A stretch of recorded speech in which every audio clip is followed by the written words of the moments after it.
This conference will now be recorded. Those online, I strongly urge you to get a hold of this OU Passover. So what I'd like to start with today, with Pesach looming, is resources that are available. Okay? Resources are available. Now, Pesach,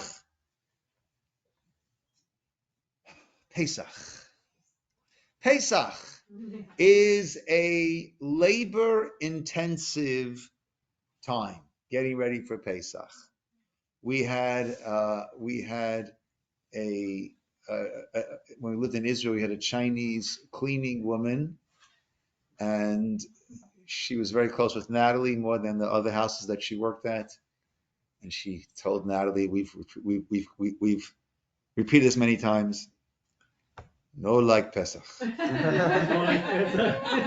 No like Pesach. Clean, clean, clean. Eat, eat, eat. No like Pesach. So it's actually very important that we do like Pesach. And that Pesach is a beautiful time.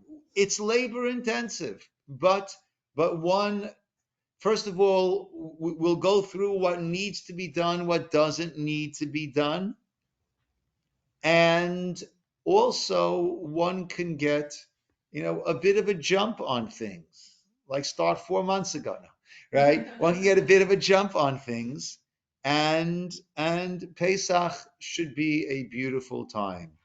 This year, it's going to be a lot of eating, a lot of cooking preparation, because the first Seder is Wednesday night, so the first day is Wednesday night, Thursday.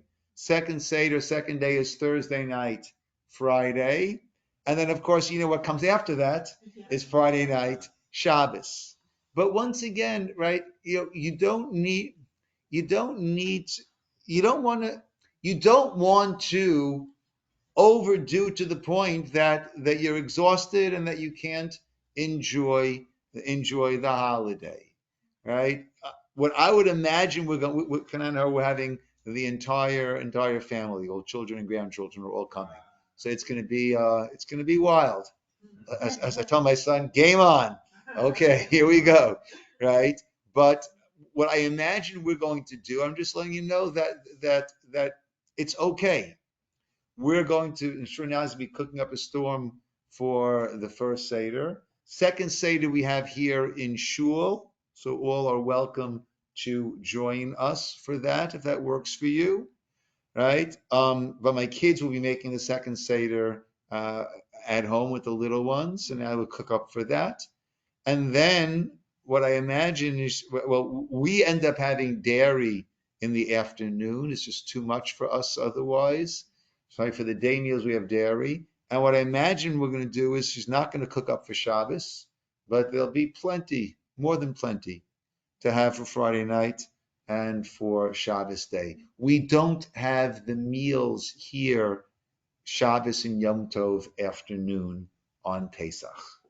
Okay, just keep that in mind, right? That's a given in most places, right? It's only over here where we have the unusual that we serve lunch every Shabbos.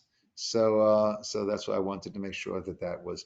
But you want to have good food, you want to prepare, right? But a lot goes into it, and you want to make sure that you are having a beautiful Yom Tov. So let's just start with different resources that are available. So we've spoken about the CRC app, which is, everybody please, if you don't have it, you should have it. You can get it now. And the CRC app, those who have it, please open it up. Okay. And where are we?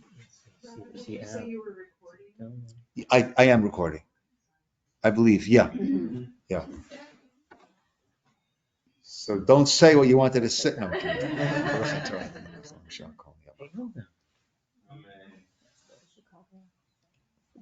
Chicago Rabbinical Council. Okay.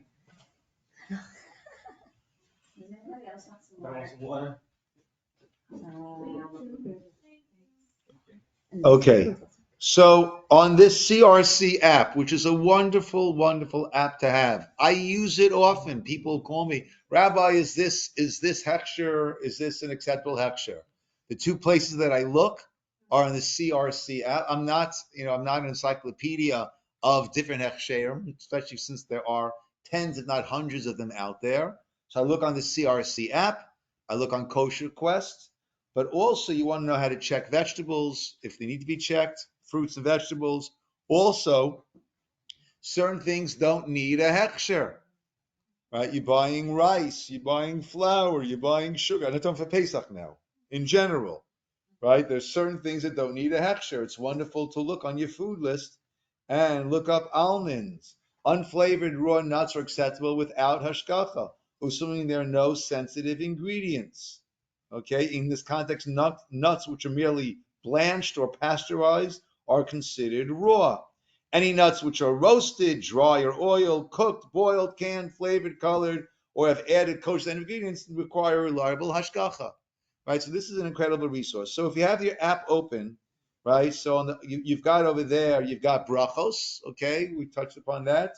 Beverages, okay, I'm a water drinker, I'm pretty safe, though you should know, believe it or not, that Rabbi Eidlitz and also I believe the OU, or Eidlitz says that many waters have minerals added, which is not a problem, but citric acid is an issue, and the Costco water has citric acid. So, or something citric in there, Are we right? talking about sparkling water or just pure water? I'm talking about just pure water. Okay? So I know, at least the past, I'll check next time I go, that the Target water, I'm talking little bottles of water, Labriut, God bless you, does not have. So that's what we switch to as we get closer to Pesach. Okay. So you've got beverages, you have Chicago area restaurants, food list, that's where I picked up the almonds before, fruit and vegetable guide, koshering, okay, liquor, non-food, and look on the bottom there, Passover 2023. How about that? Let's open that up for a moment. FAQs, okay, food items, health, beauty, koshering, liquor, non-food items, nutritional supplements, Passover medicine, pets. You can't eat your pets on Pesach. No, pets actually becomes an issue. Why is pets an issue? My pets, right? My pets, they don't have to eat kosher. My pets can eat chametz. What's the problem? Okay, I can't get hana'ah. I can't get benefit. First of all, I can't be owning it. I can't be seeing that which I own when it comes to chametz, right? So going into Wholesome Choice and walking past that bakery on the side where they had those very cool looking breads, that's not, the Torah says you should not see it, that should not be found. That does not mean you can't look at it, right? You can't see that which is yours. It should not be found, right? That which is yours, okay? And what we do is we get rid of our chametz, and we also sell our chametz, okay? That's how we make sure that we have gotten rid of it. So walking through Ralph's and seeing, bagels, whatever rolls they sell, that's not an issue. But we can't get any benefit from chametz on Pesach. And therefore, Rav Eilitz will also drop off booklets here, which goes through very clearly for different animals, which foods are good, which foods are not good. Let's see what they say about pets, out of curiosity. Bird food, fish food, hay for rabbits, mealworms, pet food. So bird food, millet, sorghum, wild bird food as main diet. Do not use if it contains chametz ingredients such as wheat starch, etc. Okay. So this is food items.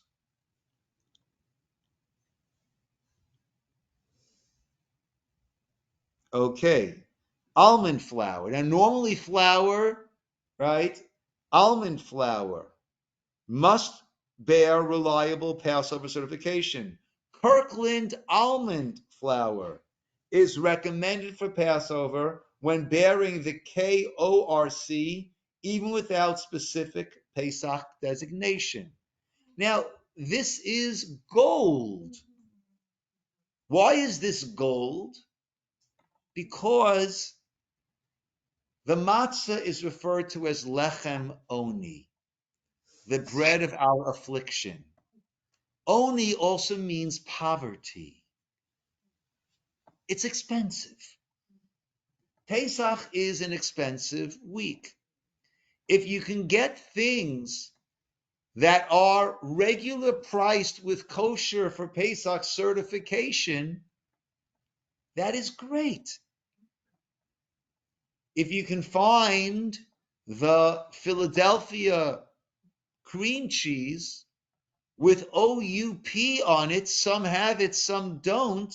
You can only have the ones which are certified. It means it was a special run that was done. But if you get yourself your Philadelphia cream cheese, those who enjoy cream cheese, Philadelphia cream, if you get it at your regular price with an OUP, that's great.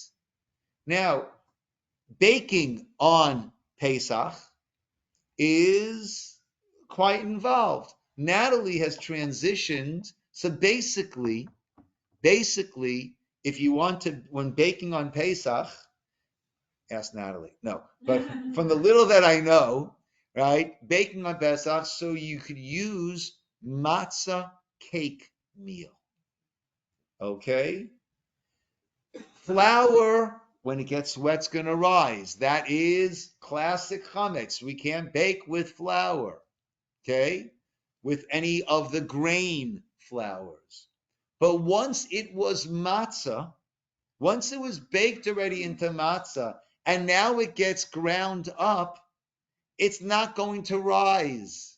Right? It will not rise again. Okay? So, what people typically use is matzah cake meal. They can use that for baking. That can get very, very pricey. Natalie prefers, I think health-wise, and also it becomes a lot less expensive, the almond flour.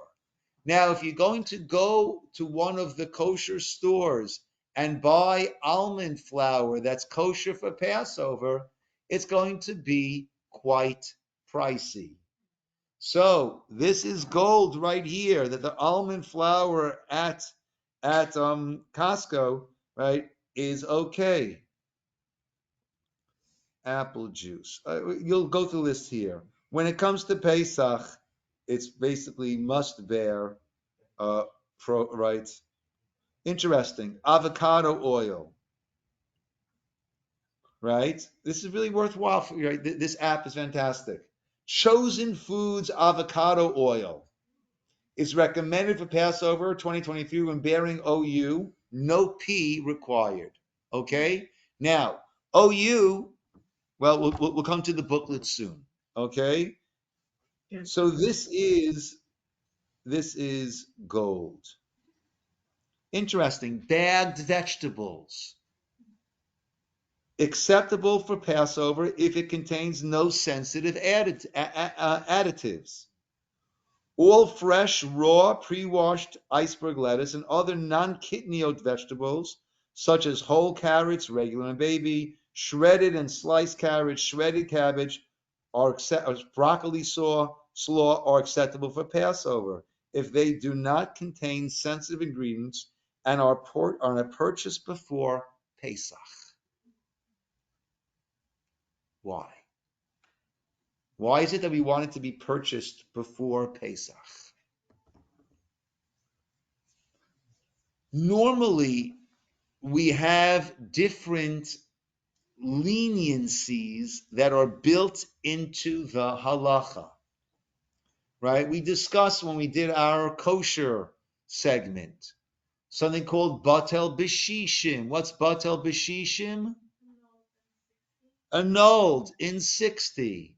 So when I'm buying my shredded carrots If there is something that got mixed in over there, all right, there's certainly 60 plus to 1 carrot to whatever else might be in there. I'm good to go.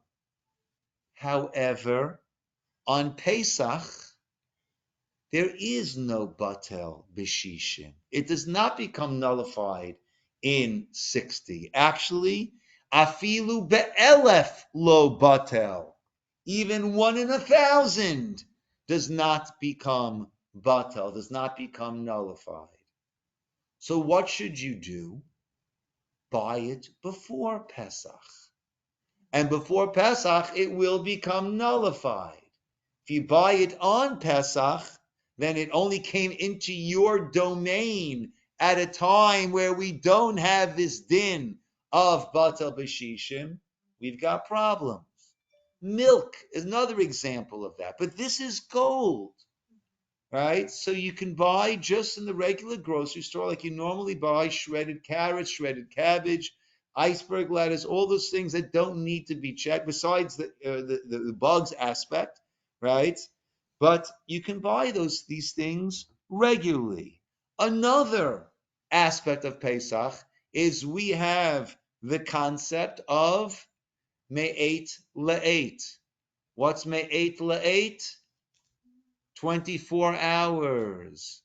That once something has not been cooked in for 24 hours, it will not, if it's treif, we don't use it. But if you made a mistake and you did use it, it will not treif up the food. If by mistake you took a meat frying pan and you made a cheese omelet in that frying pan, so the frying pan has been compromised. It can't be used. It's now treif.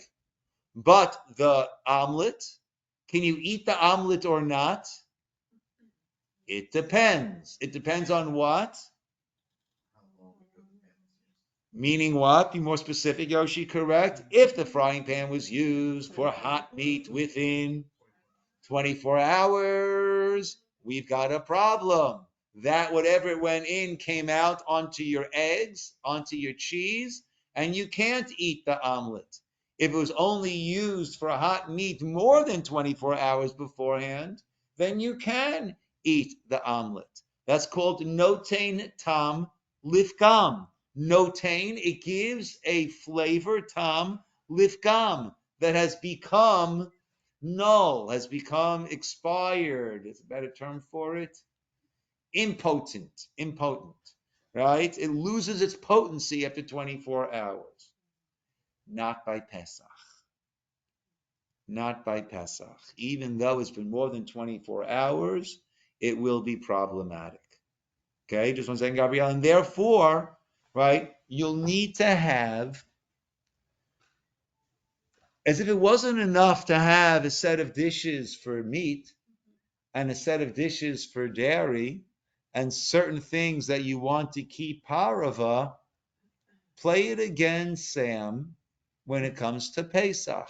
But you don't have to overdo it. But use disposal. You don't need to start buying all these baking pans. You can use disposable pans. Use aluminum disposable pans for your baking, for all the things that you're doing. Okay? Frying pan, you can't really fry very well in one of those pans. Right? So you probably will need to get a frying pan. Okay? Soup. Probably need to get a big pot for soup. Us, for dairy, all we have is a frying pan. I don't think that, now that doesn't make any, right? And we have some power of a pan, whatever. We've been doing this for 40 years now. So we accumulate over time, right? But you don't need to drive yourselves into the poorhouse. You don't need to overdo it, right? You don't necessarily need, again, over the years, we have Pesach dishes. It stays in the closet. It stays in the closet. We use disposable. We have sets of silverware. Now, silverware, if the cost is an issue, you can kosher, you can kosherize for a Pesach. Okay, silverware, simply dropping it into right. You'll take a pan, a pot that hasn't been used for 24 hours. Boil up your water. Drop the spoons in there. Drop the forks in there. Drop your knives in there, and they are good to go. They are kosher for Pesach. Right. So silverware, right? You probably will need, or you can go disposable, but you can't go just disposable. So there are things that you'll need to get. But once again, you don't need to go overboard. Okay, you don't need to wipe yourselves out financially, emotionally, physically. Okay, it is meant to be Zman Cherutenu, the time of our freedom. Okay, so these things are gold. Baking soda, acceptable without Passover certification. Beans. What's going to say about beans? No. Kidney oat, right? Unless you decide that, hey, you know what? Hey, I'm gonna convert Sephardic, right? But it doesn't really work that way. Okay, right? Beverages, bottled mineral water. Okay, acceptable for Passover if free of carbonation. Sparkling water is going to be problematic. Flavors, vitamins, or other sensitive ingredients. In this context, caffeine, calcium citrate are sensitive ingredients. The following ingredients are not calcium chloride, magnesium oxide, magnesium sulfate, potassium carbonate, potassium bicarbonate, potassium chloride, sodium bicarbonate, and sodium chloride. Now, at your conversion by the Beit Din, they're going to be testing you on this. I'm kidding. All right, right, but just have this in front of you, right? So basically, caffeine. I don't think they put caffeine into water, right? That I know. The calcium citrate. I think I believe I'm going to check when I get home, but I believe the Costco water has calcium citrate. Okay, this guide is. I'm telling you, this is a bread. Chametz, not permitted on Pesach. Okay, we could have guessed that one. Okay, brown sugar must bear reliable pass certification. Winn-Dixie brown sugar is recommended. What is it? That pink and white company of the bags? Is it C something? The bags of sugar that we have that sell. Oh, CW or something? Yeah, there's something like that. One of the bags, the classic brand here is OUP all year round. Right? So just double check. But that is OUP, right? So this is more East Coast. They're talking about the Winn-Dixie brown sugar. We don't have too many Winn-Dixies over here. Okay. Rabbi, I just looked up, it does say that the Costco water has calcium citrate. Okay. Okay. It's one of the ingredients. Yeah. Chia seed. One year we had a lot of vegans coming over, so we're trying to get some protein for them. Acceptable without Passover certification. Okay, I'm not going to go through the whole thing here, but this is gold over here. Cocoa, I know, cocoa powder. Acceptable if 100% pure and not processed in Europe. All Hershey's cocoa powders are acceptable except special dark. Okay, so again, the things that you can get that are all year round pricing, right? And don't overbuy. It's expensive, and don't overbuy. It's 8 days. It's 8 days, okay?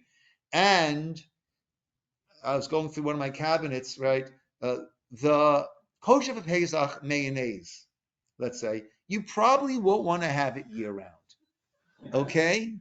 Right? So you don't want to overbuy. Even the kosher Pesach ketchup, right? It's not quite Heinz. It's not quite the ketchup that you're probably used to having all year round. So you don't want to overbuy. If you do, give it to the kids. They won't know, right? Yeah, but again, we don't want to overdo. Okay. Let's take a look at this booklet that we have over here. Okay, the OU, so that's the CRC, on your app, and it is gold. Okay? This, let's just go through it quickly. Okay? For the things that we want to focus on. Okay, they give you starting already over here. They give you, right, starting on page 10. Cleaning, we'll go through that. Selling, again, forms will be out, and you will make me your agent to sell your chametz on your behalf. I don't buy your chametz. I don't want your chametz. I have enough trouble with my own chametz. But I will become your agent to sell your chametz to Jose. Okay, different utensils. We discussed that. What exactly is chametz? Chametz is any food created by allowing grain, any of those, wheat, oat, spelt, rye, or barley. Svardim eat rice. We don't eat rice. Or going back to the baking before. So if you want to bake with something similar to flour that we have, right? So that's where the matzah cake meal can be used. But almonds, right? Almond flour is not going to become chametz. The only things which become chametz are the 5 grains. So almond flour is a wonderful, pretty inexpensive, or well, regular price, let's call it, way of doing your baking for Pesach. Chametz is any food, I'm on page 10, right? Any food created by allowing grain, wheat, oats, spelt, rye, barley, and water to ferment and rise. This is often referred to as leaven. Common examples: bread, crackers, cookies, pretzels, pasta, even foods with minute amounts of chametz ingredients, or foods processed on utensils or machinery that are used for chametz are not permissible Pesach use. Practically speaking, any processed food that is not certified as kosher for Passover may potentially include chametz ingredients and should not be eaten on Pesach. Okay. Rabbi, it's Yes. Cheryl. Hi, Cheryl. Hi. Potato starch is a really another product that you can bake with. Excellent. Excellent. We don't use much of this, so I didn't mention it, and that's why it's not on my mind. But yes, potato starch. Again, like almond flour, potato starch is not one of the 5 grains. You bake with it, and you can bake, and things come out with that. It's very Thank you. good. And also, I think that's what Schwartz's Bakery uses. Okay. Cheryl recommends it. Okay. Yes. Any problems, speak to her. Don't come to me. Almond flour, you can come to me. Potato flour, you go to Cheryl. Okay. Bedikat chametz. On page 12 now. Bedikat chametz. That's interesting. Good. Bedikat chametz means the search for chametz. The first Seder this year is Wednesday night. Tuesday night, we do the search for chametz. Traditionally, right, we comb our homes for any chametz we might have overlooked. Right, Tuesday, evening, April 4th. Okay, any chametz found is set aside to be burned the next morning. Okay, this is important. We have the custom that the kids or whoever it is puts out 10 pieces of chametz. You've already cleaned your house meticulously. I remember one time I had the very, very bright idea of hiding the chametz, right? I had a desk lamp and I kind of squished it in between the bowl, and the light. Needless to say, my parents were not pleased with my genius idea. So what we do, and I think it's a good idea, is we take 10 pieces of chametz, we put them into 10 Ziplocs or foil. Yeah, and then they could be put around. And if London is the one doing it, if one of the younger kids are the ones doing it, make sure that someone else knows exactly where they are. Okay? Now, this is not meant to be a perfunctory search, right? On the other hand, but hey, the house is perfectly clean. So what else am I going to find besides those 10 that I put out? But that's a good time. If you haven't yet, you might want to check your jacket pockets, coat pockets, right? Maybe there's a lollipop that the rabbi gave out that ended up in one of the coat pockets over there, right? So there. It should not just be a perfunctory search. Traditionally, we use a candle because the candle penetrates. At the same time, a candle also burns things like curtains, right? So you want to be wise when you're doing this, right? Typically, I start off with a candle, right? But then at a certain point, I switch to the lights and a flashlight, right? Certainly when I'm looking under the couch. Now, with little kids, right? When our kids were little, there were pretzels all over. There was stuff that was found all over the place, right? I haven't dropped any pretzels into my couch for many years now, right? But you do want to check. You do want to value, right? Now, many people turn this into spring cleaning. If you want to do spring cleaning, you can, but don't blame it on Pesach, right? So if it's going to make you crazy, so then maybe the spring cleaning should be done early May, right? Sometime after Pesach, okay? But the bedika should be a serious bedika. The next morning, right? On the morning of Erev Pesach, we burn the chametz, okay? On your Beth Jacob calendar, you've got the time to burn the chametz. This is also very important. We'll have a little barbecue pit set up over here. You don't want to come with loaves of bread and bags of pasta and boxes of cereal. Okay? Now, you can get rid of that. You can throw that out, right? Anything that'll be collected before Pesach, you're fine. Now, I shouldn't be recording this, okay? But right, now you're not supposed to go to someone else's, I don't mean a neighbor. You're not supposed to go to, let's say, the apartments. Well, by the apartments, right? So there it's fine. You throw it into the waste bin, and then it's not yours anymore, right? You want to save that which you found that night. You want to save that for your burning, right? If the kids need to have some bread in the morning, leave out a little bit and you can burn that. Okay. But the other stuff, right? You might want to not heaven forbid, go to an apartment complex that you don't live in and drop it over there.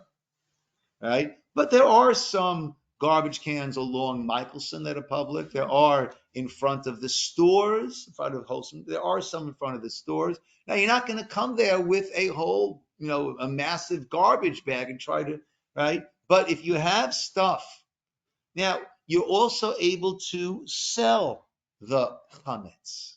Okay. Now, typically, if you've got breadcrumbs, maybe get rid of that beforehand, right? But if you've got, certainly liqueurs and things like that, right?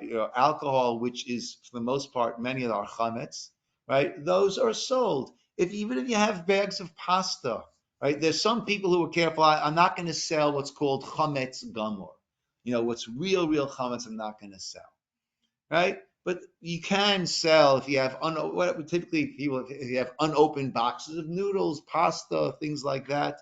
So that goes into a cabinet. The cabinet gets closed off, and you sell, right? On the shtar, on the document of the selling of the chametz, you specify all the cabinets. The easiest way that I do it, that I recommend, is we close those cabinets with a piece of string, right? And the document says any cabinets closed off with string, right? We are selling. Okay, that's a way to go about doing it.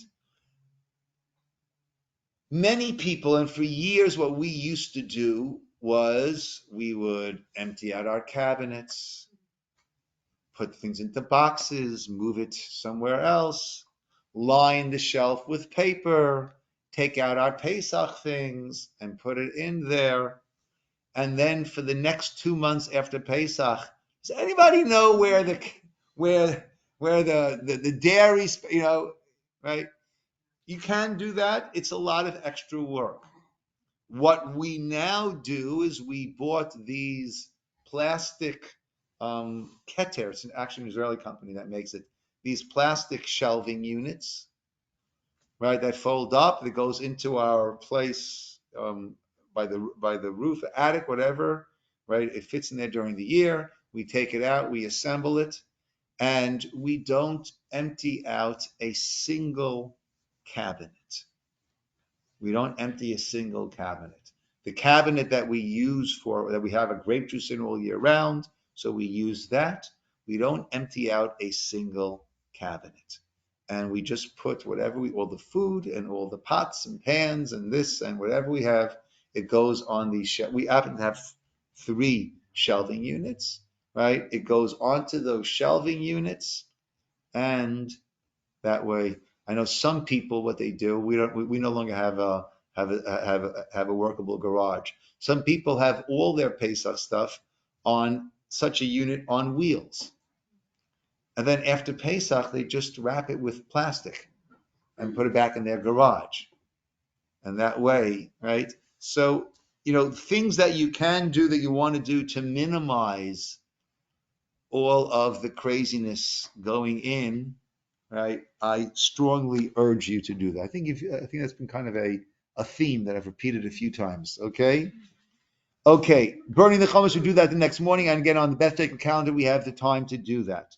Mot chitim, money for the poor before Pesach is a custom to give mot chitim, literally money for wheat. We donate money to the needy. Okay, fast of the firstborns. Okay, you're not a firstborn. No. Okay, right. So Marty, not a firstborn. Okay. So so we're not going to have to go through that. That's for the firstborn boys. That's not such an issue. Okay, Seder will come to later on. Okay, this is nice. They have a guide to Tfilat Kalim on page 18. We also have one hanging up by the Kalim mikvah. Right? Yes. Quick question about the fast and firstborn. Is that firstborn oldest or is this firstborn boy? If a boy is the oldest firstborn, then he would fast. But Layla is older, right? Are we gonna For me, so like I have an older sister. As does Jaden. Yeah. Okay. Let's take a look. Do we need to talk about Erev Tefillin too? Oh, good point. Thank you. What page is that on? I missed that. It's still on page 12. Thank you very much. We will have to do that. Yes. Good. Okay. Thank you very much. On page 12, Erev Tafshilin should be made on Erev Yom Tov Wednesday to allow for the preparation of food on Yom Tov that will be consumed on Shabbat. Okay, so 1 second. Okay, and of course, we'll come back in a second. Next one on that list, the first 3 days and the last 2 days, Yom Tov is like Shabbat, right? That's no surprise to anybody at this point. Okay, Yom Tov is like Shabbat with the exception of cooking, carrying. Okay, we don't need an Eruv for carrying, and cooking is allowed with the caveat that the flame is already lit. You can't light a fire, you can't extinguish a fire. I'm sorry, you can't ignite a fire, and you can't extinguish a fire. You can so typically what we do is you can buy these 72-hour candles. If you have one of those, right, then you could take a fire from there that you'll need for candle lighting the next night, candle lighting before Shabbos, and also, right, we have electric starters on our stove top, right? That's a problem to use that.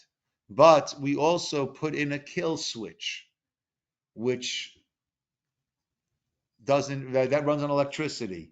That stops the electric start, and then when we just turn on the knob, the gas comes out. We have a match over there which we took from the existing flame and light that up. Just 1 second. And another wonderful way of heating food on Yom Tov, I mentioned this before, is have some chafing dishes and have those, what are those called? Sternos. Sternos are great. Get yourself a 2-hour sterno and you don't have to worry about putting anything out, right? You light it from an existing flame, right? You pass from an existing flame to it. It'll heat your food. That's what we do for basically all of our Yom Tov lunches. So whatever we have, it just goes into that sterno dish, into the chafing dish, light the sternos, and you're good to go. You don't have to worry about how I put it out afterwards. You don't put it out afterwards. It will die out after 2 hours, 4 hours, whichever ones you get. And that is a really good way. Coming back to Eruv Tavshilin. We're not allowed to cook. We're not allowed to prepare from Yom Tov, just like we don't prepare from Shabbos to a weekday, and we don't prepare on Yom Tov for a weekday. We also don't prepare from Yom Tov to Shabbos. But what will allow us to make preparations, even cooking on Yom Tov for Shabbos, what will allow us to do that is an Eruv Tafshilin, which literally, means Eruv. We mix our Tafshilin, our foods. Meaning, if we started cooking before Yom Tov, or if we started not even cooking, well, we started our preparations before Yom Tov, then we can continue on Yom Tov. So in our Sidurim, and I'll send out the email and it'll have it over there.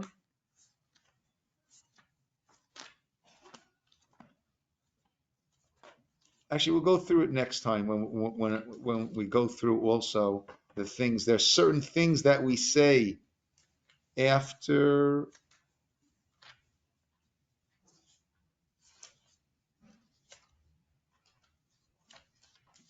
I mean, I was finding it. There we go. 6:54. You know what? If everybody grabs a sitter for a moment, everyone have a sitter? Let's go look on. Everyone has? Looking on? Okay, Yoshi, thank you, Yoshi.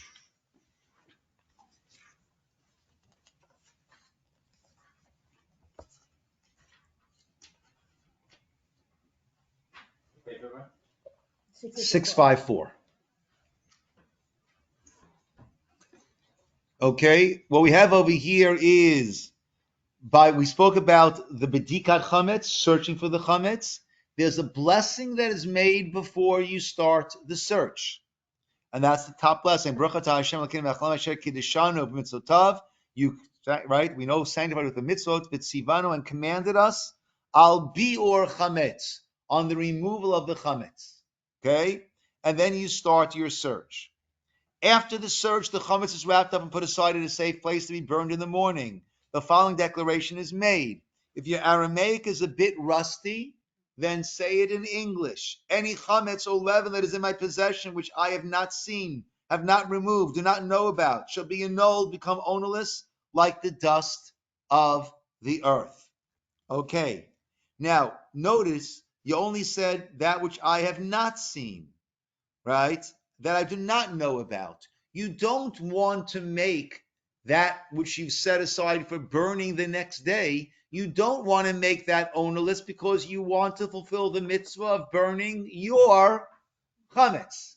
So therefore, that's only on stuff that you might have missed somewhere. In the morning, after the chametz has been burned, the following declaration is made.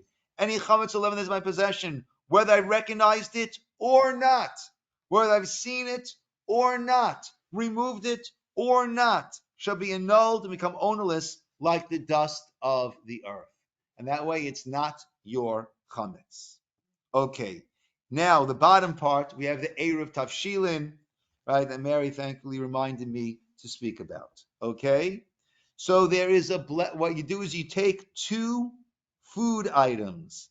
Typically, you take a hard-boiled egg and a matzah. Okay? Easy. A hard-boiled egg and a matzah.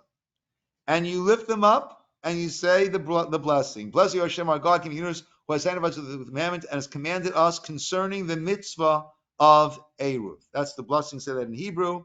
And then, through this Eruv, may we be permitted to bake, cook, insulate, meaning wrapping, kindle flame, prepare, it doesn't mean to ignite, right? But pass fire, prepare, do anything necessary on the festival for the sake of the Sabbath.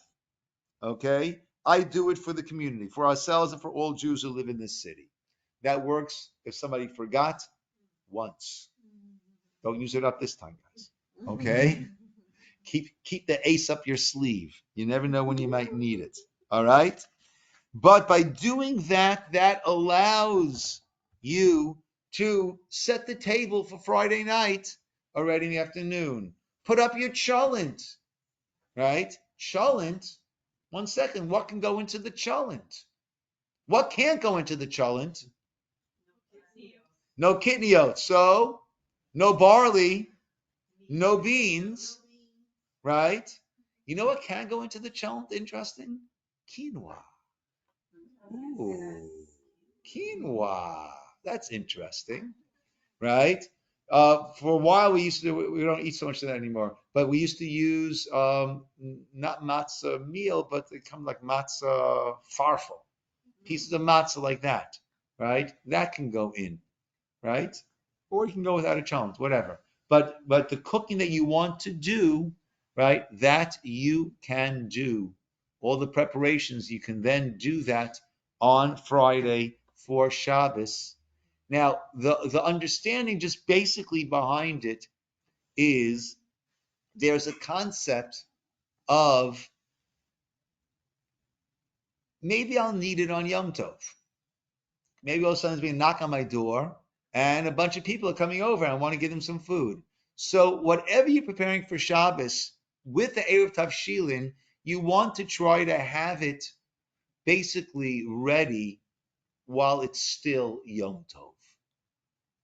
Okay, basically ready while it's still Yom Tov right? But with the Erev Tavshilin, basically, right? Anything you're allowed to do on Yom Tov, you'll be allowed to do it on Yom Tov, even though it's really for Shabbat that you are preparing it. Okay. Let's go to page 52, and there's other things for you guys to look through. And Rabbi,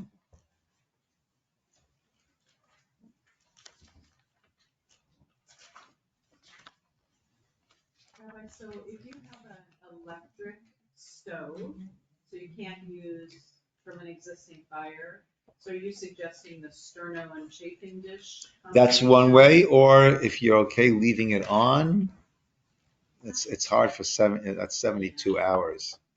Yeah. What about Yeah. modulating the heat? Modulating the heat. Okay. So Marty mentioned if something is cooking and it's too hot, I can turn down the flame, right? Can't turn off, I can turn down the flame. I can modulate it in order to meet the needs of whatever it is that I am cooking. Yes, Gabrielle.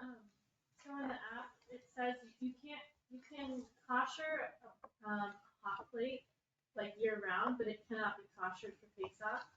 But say you have one that's like brand new that you want to use for Pesach. That's fine. So it would just be continuously on, because you couldn't put it on a timer. Yeah. Correct? So the CRC says that? Yes. Let me take a look at that if you It don't was mind. in contract. CRC, cocoa powder, back, kasherine. Maybe I'm looking at what- Okay, bone china, butcher block. Under hot plate? I'm sorry, I said hot plate. I meant black. Hmm? For a black. It's under black? Oh, So I sometimes confuse the two. So hot plate. Oh, is definitely okay. a black.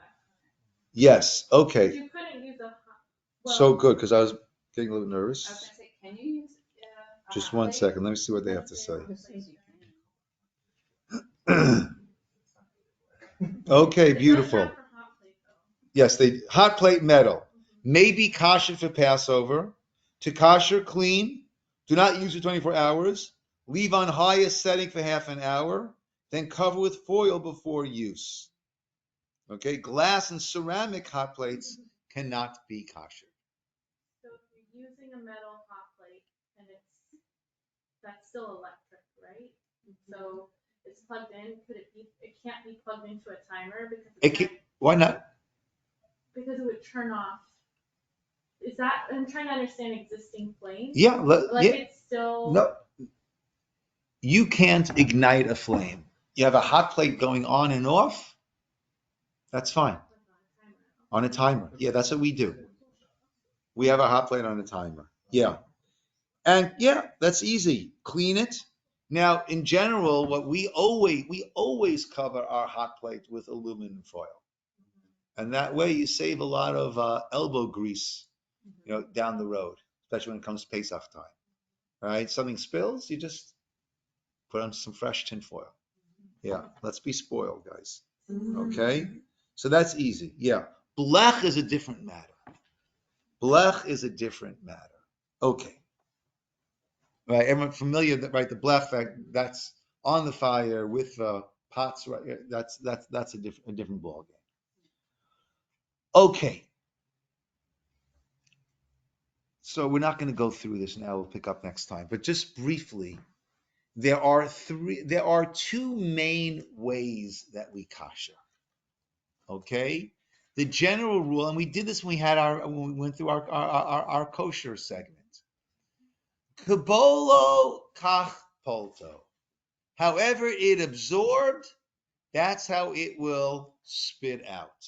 Okay? Something that was used with a medium of liquid, you insert it into boiling hot water. Okay? As I mentioned before about the silverware. Something that was used with direct heat needs direct heat. Right? Okay, so with that, we'll take a look, right? The oven is heat. So how does an oven, if you have a self-cleaning oven, that's great. It does it for you, right? If you don't have a self-cleaning oven, so you got to make sure it's clean, and then you put it up to the highest setting and let it run for 50 minutes for an hour, and then you are good to go.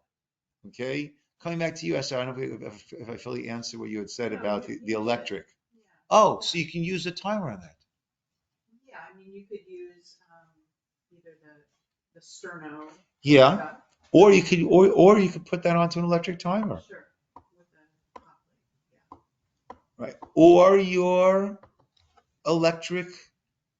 Oh, It depends how many prongs, because like bigger appliances, like a stove, electric stove top, right? That's what you're talking about? We're even putting that with the stove. that Yeah. I'm using. Like that Yeah. would be like a 3 plug, and at least our timers are only. Yeah, okay. I wouldn't put that. A relatively non-expensive item for years. We'll still do that. When there's a long Chol HaMoed, right? So then we would use this time as a family getaway time. We've been to Yosemite, Joshua Tree, Grand Canyon. We've been all around, right? Sequoia, right? And we've gotten a big Airbnb. We go in there. They think that we're like Mork and Mindy, right? We just cover everything with aluminum foil. We don't do any cooking there. We don't do any cooking there whatsoever. We bring along, we have a Pesach George Foreman, and we have a plug-in electric, right, with one or two things. Very, Like a camping burner? yeah, Okay. yeah, very inexpensive. I think it's pretty. I think we're talking about $20-$30, right, for one of those plug-in, electric, stovetop, whatever, coils, and that would work on just a regular timer. So that's also a possibility. Yeah. Okay. We'll continue with this going through kitchen, and also I do want to spend a good amount of time on not just all the work, but on the understanding and the meaning of Pesach, of what it's about. It's not all matzo balls. It's not all clean, clean, clean. Eat, eat, eat. Okay, good.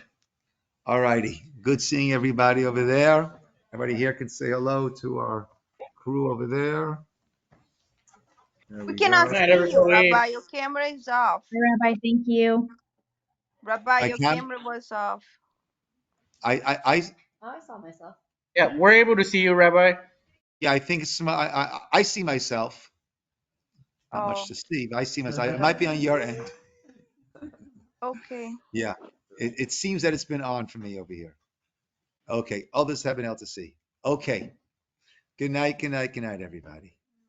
Good night. Tip that my tutor. Hey, Rabbi.